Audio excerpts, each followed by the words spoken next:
and I'll be introducing my audience today. That's Kaya, that's Shaniqua, that's Tierica, that's Lashane, that's Stasia. And today I'll be talking about media violence on kids. Violence nowadays is one of the most popular forms of entertainment to children. There are people who believe that violence are on TV shows and video games, and is a safe way to entertain children versus the people who argue that violence things promote them. The National Television Study estimates that nearly 2/3 of the television programs includes children programming contains some violence, average about six violence acts per hour. Social media and violent video games can affect the youth to react in an aggressive way. I would like to discuss with you the issue of media violence to kids and teenagers. People that think violent media is associated with aggression believes that kids who view media violence will soon have that type of hostile behavior. Some kids are born naturally aggressive. Children are influenced by media.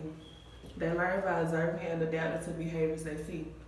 Research by the psychologist Roy Huseman and others started in the 1980s and found that children who watches a lot of violence on TV when they are young can lead to higher levels of aggressive behavior when they become adults.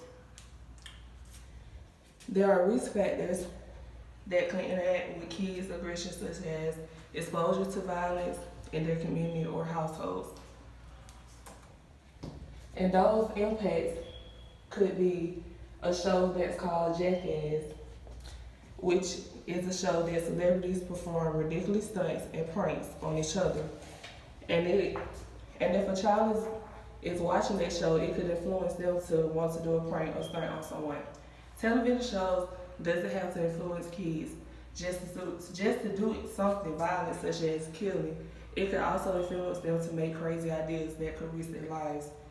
The National Television Studies in 2010 is a review by psychologist Craig Andrews and others concluded that exposure to violent video games is a casual risk of increased aggressive behavior, and it can increase a person's aggressive thoughts, feelings, and behavior, laboratory settings, and the daily life. Violent videos increase the acceptance of violence, and it encourages them to believe something that isn't real. The use of social media has developed a platform for social media violence on youth today.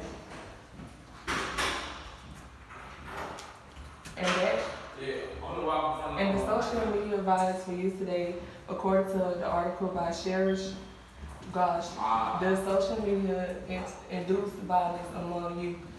There have been concerns raised that social media encourage young people to participate in violence, and it has an impact on their behavior. Social media networks such as Facebook, Twitter, and Instagram can cause violent crimes. I remember several years ago, there was two girls arguing on Twitter. One of the girls threatened the other girl's life because she didn't like her. She tweeted that she was going to kill the girl on her birthday. A couple of days later, the girl said that she wanted to kill the girl, and that day she was found dead. I'm saying this because you can see for yourself now that social media could be a connection to violence and murders throughout the world.